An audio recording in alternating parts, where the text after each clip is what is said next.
समर्थ अवधूत चिंतन श्री गुरुदेव दत्त स्वामी कृपा या चॅनलमध्ये सर्वांचं खूप खूप मनापासून स्वागत। तर आज आपण बघणार आहोत मार्गशीर्ष महिन्यामध्ये असणारे कुबेरदीपचे महत्त्व, कुबेरदीप कसा लावायचा आणि कधी लावायचा हे आपण या व्हिडिओमध्ये जाणून घेणार आहोत। तर व्हिडिओ सर्वांनी नक्की बघा आणि सर्वांना श्री स्वामी समर्थ। तर बघा, कुबेरदीप हे धनाचे देवता मानले जातात, म्हणजेच धनाचे अधिपती मानले जातात। तर आता कुबेरदीप हा आपण कधी लावायचा, तर कुबेरदीप हा प्रदोष काळामध्ये लावला जातो। आणि जसं की लक्ष्मी कुबेर पूजनात किंवा दररोज संध्याकाळी कुबेरदीप लावणे हे अत्यंत शुभ मानले जाते। हा दीप लावल्याने घरामध्ये स्थिरता, लक्ष्मी प्राप्ती, समृद्धी, घरामध्ये सकारात्मक ऊर्जा वाढवते असं शास्त्रामध्ये सुद्धा वर्णन केलेलं आहे। बघा, आपण नेहमी म्हणत असतो ना, ह्यांचं घर काय कुबेर आहे बाबा, की म्हणजे खूप श्रीमंत आहेत। कुबेरदेव हे श्रीमंत धनाचे म्हणजे श्रीमंत देव मानले जातात। तसंच आपण सुद्धा म्हणतो काय ह्यांचं घर कुबेर आहे, खूप कुबेर माणसं आहेत हे। याच पद्धतीनं आपण सुद्धा आता समजा घरामध्ये आपण रोज कुबेरदीप लावला, आपण लगेच करोडपती किंवा एकदम खूप श्रीमंत वगैरे होणार आहोत का? नाही। प्रत्येक माणूस हा मनाने खूप स्वच्छ असला पाहिजे, मनामध्ये लोकांच्या बाबतीत चांगली भावना असली पाहिजे। नुसता पैसा आणि धन संपत्ती असली म्हणजेच माणूस श्रीमंत नसतो, माणूस मनाने सुद्धा तितकाच स्वच्छ असावा लागतो। हा झाला वेगळा भाग। पण आपली देवाची सेवा आपल्याला पण वाटत असतं ना, की बाबा आपण पण आपली पण परिस्थिती चांगली व्हावी, आपण पण चांगलं म्हणजे कुठल्याही गोष्टीची घरामध्ये अडचण येऊ नये, आपल्याकडे पण सगळं काही व्यवस्थित असावं, घरामध्ये सुख समृद्धी नांदावी, हे प्रत्येकाचं स्वप्न असतं। यासाठीच आपल्याला कुबेर देवताची सेवा करायची आहे। तर ती कशी करायची, मेन एक विषय, कुबेरदीप ज्यांच्याकडे नसेल त्यांनी उद्या गुरुवार आहे, मार्गशीर्ष महिन्यातला उद्या गुरुवार आहे, शक्य असेल तुम्ही उद्या घेऊ शकता। जर एखाद्या व्यक्तीला शक्य नसेल तर तुम्ही परत नंतर कधी घेतला किंवा पुढच्या गुरुवारपर्यंत जरी आणला तरी चालेल। असं काही नाही की उद्याच आणायचाच आहे आणि उद्या लावलाच पाहिजे, असं नाही। ज्यांना शक्य होईल त्यांनी उद्या आणा। कुबेरदीप हा आता बघा देवाचे सगळं साहित्य वगैरे मिळतं, जसं की बघा ती दिवे, पंत्या, परत नंतर समई, देवाचं जे काही सगळं देवाचे वस्त्र अलंकार ज्या ठिकाणी मिळतं ना त्या स्टॉलमध्ये तुम्हाला कुबेरदीप मिळून जाईल। किंवा तुम्ही कुठे देवाच्या ठिकाणी गेलात, समजा तुळजापूर असेल, येरमाळा असेल, किंवा कुठं तुम्ही अक्कलकोटला जरी गेलात ना तरी तुम्हाला तिथं स्टॉलमध्ये कुबेरदीप तुम्हाला मिळून जाईल। हा कुबेरदीप लावल्याने घरामध्ये समृद्धीचं प्रतीक मानलं जातं आणि हा प्रदोष काळामध्ये लावायचा असतो, संध्याकाळी।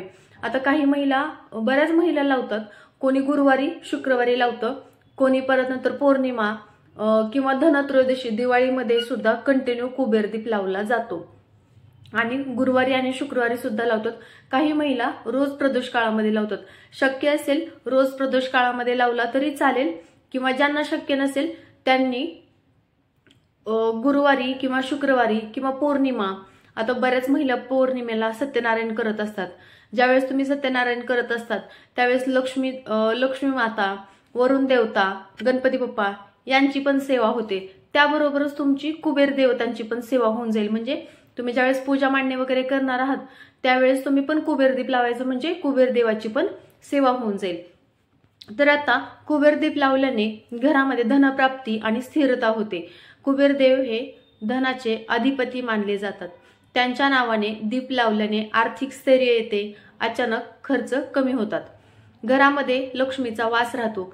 कुबेरदीप लावल्यानं वातावरण शुद्ध होतं आणि घरात स्थायी लक्ष्मीचं आगमन होतं आणि नशिबानी भाग्य सुद्धा वाटतं। बघा, आता नशिबानी भाग्य हा एक भाग म्हणजे म्हणायचा गेलं तर अचानक आपल्याला काहीतरी म्हणजे एखाद्या व्यवसायाची नवीन संधीला सुरुवात होणं, किंवा अचानक कुठली तरी तुम्हाला एखादी अपॉर्च्युनिटी येणं, ह्या सगळ्या गोष्टी बदलत जातात। म्हणजे घरामध्ये सात्विक एनर्जी तर राहतेच, पण अचानक तुम्हाला एखादा व्यवसाय करायचा आहे आणि बऱ्याच दिवसापासून तो तुम्हाला योगच येत नाही, तो अचानक योग जुळून येणं, किंवा नवीन कुठला व्यवसाय उभारण्याची अचानक संधी निर्माण होणं, ह्या सुद्धा गोष्टी यामधून होतात। कुबेरदीपचं खूप जास्त महत्व आहे। मी सुद्धा बरेच दिवस झालं रोज संध्याकाळी, जरी शक्य नाही झालं तरी गुरुवारी तरी का होईना पण मी पण लावत असते। पण मार्गशीर्ष महिना चालू झाल्यापासून मी रोज प्रदोष काळामध्ये हा दिवा लावते. आणि बघा, आत्ताच नाही तर मी मागच्या बऱ्याच दिवसापासून ह्या कुबेर दीपची सेवा करते. असंच काही अडचणी असतात ना, फायनान्शियल प्रॉब्लेम असतात किंवा आर्थिक बऱ्याच घरामधल्या गोष्टी असतात. आता मी इथे या सोशल मीडियावरती नाही सांगू शकत, पण बरेच घरातले प्रॉब्लेम होते. थोडे थोडे हळूवार हे प्रॉब्लेम सगळे सॉल्व्ह होत गेले.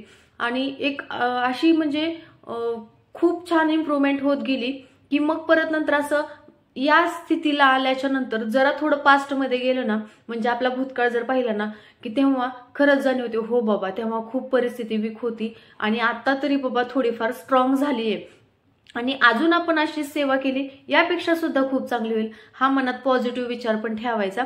मनामध्ये पॉझिटिव्ह विचार ठेवल्याने सुद्धा खूप काही गोष्टी आपोआप घडून येतात आणि खूप काही व्यवस्थित होतं.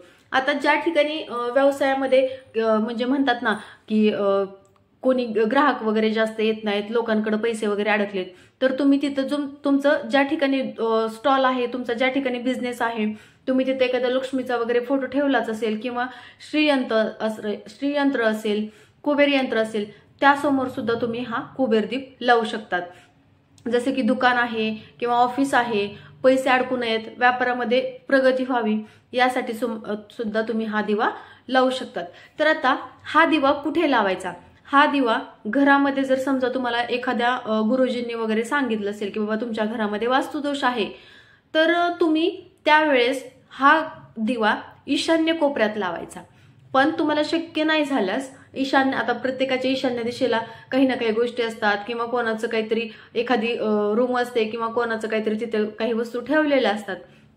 तुम्हाला इथं तिथं नाही ठेवणं झालं तर तुम्ही सरळ देवाकडे ठेवायचा आणि हा दिवा लावताना त्यामध्ये तूप टाका किंवा तुम्हाला तूप शक्य नाही झाल्यास तुम्ही तिळाचं तेल टाकू शकता. तिळाचं तेलही नाही शक्य झाल्यास तुम्ही साधं आपलं तेल सुद्धा तुम्ही त्यामध्ये टाकू शकतात.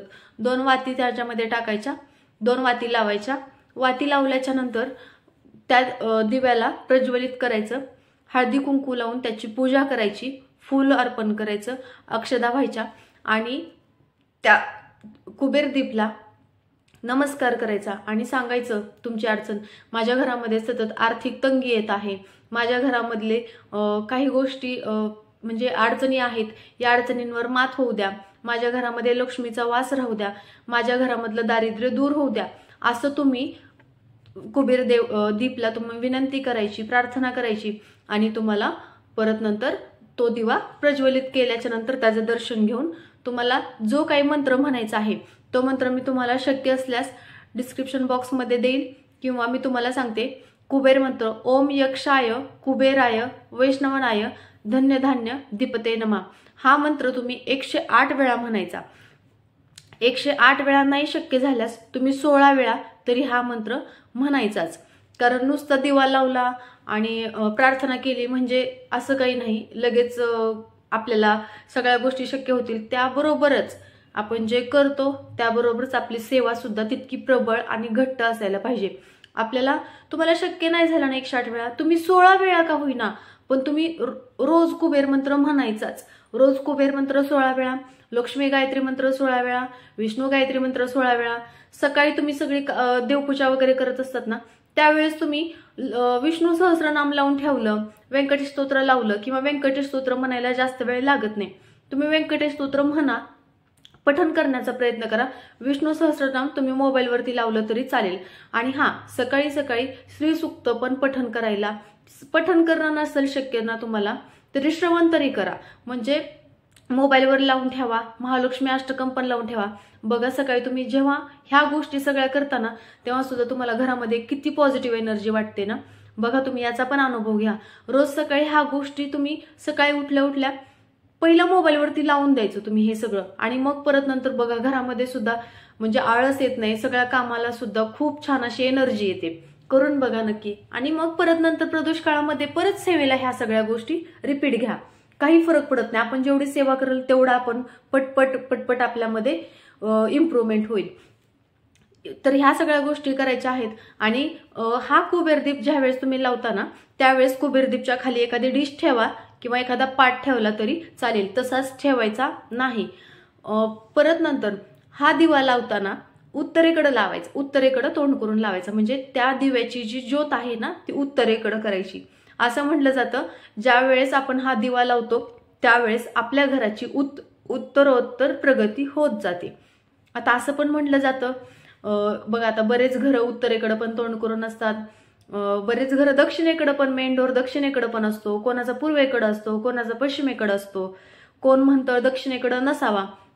बाकी पूर्व, पश्चिम आणि उत्तर असेल तर खूप चांगलं. उत्तर आयुष्यामध्ये खूप चांगली प्रगती होत जाते की ज्या घराचं मेन डोर उत्तर दिशेला आहे असं म्हटलं जातं. पण आता काही जणांचे रेंटचे घर असतात, काही जणांचं स्वतःच घर असतं पण पूर्वीच्या काळामध्ये बांधलेले वगैरे असतात. त्यांनी काय करायचं तर ना, आपण घरामध्ये सतत पॉझिटिव्ह एनर्जी येण्यासाठी, आपल्या घरामधला वास्तुदोष आपल्याला लागू नये यासाठी तुम्ही सतत सेवा जरी केली ना तरी तुम्हाला दरवाजा दक्षिणेकडे आहे, कुठली कामं होत नाहीत असं तसं बऱ्याच गोष्टी म्हटल्या जातात. पण कामं होण्यास भाग पाडेल इतकी आपली सेवा प्रबळ असली पाहिजे. तेव्हा मग तुमचा दरवाजा दक्षिणेकडे असू द्या किंवा कुठेही असू द्या, त्याला काही फरक पडत नाही. फक्त देवाचं नामस्मरण, स्वामी समर्थांची सेवा असेल, तुमचं कुळदैवतचे जे आहे ते त्या देवांची सेवा, आणि रोज लक्ष्मीप्राप्तीच्या सेवा.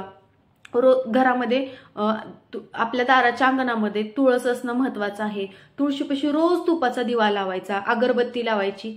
याने सुद्धा खूप चांगला फरक पडतो आणि नक्कीच सगळी कामं आपली घडून येतात. आणि कुठल्याही मनात आणायचं नाही की बाबा हा माझं घर दक्षिणेकडे तोंड करून आहे, असं काही नाही.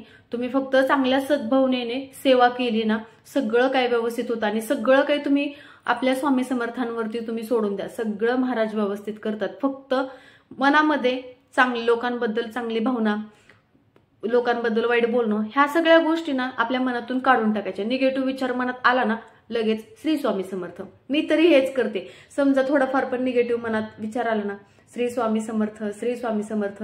बघा नक्कीच तुमच्यामध्ये सुद्धा खूप चांगला फरक जाणवेल. तर कुबेर दीप बद्दल तुम्हाला सर्व माहिती सांगितलीच आहे. काही सांगताना चूक झाली असेल माफी असावी. आणि तुम्ही पण ही सेवा करा आणि व्हिडिओ सर्वांनी बघा, कमेंट करा, लाईक करा, शेअर करा आणि सबस्क्राईब करायला विसरू नका. श्री स्वामी समर्थ सर्वांना.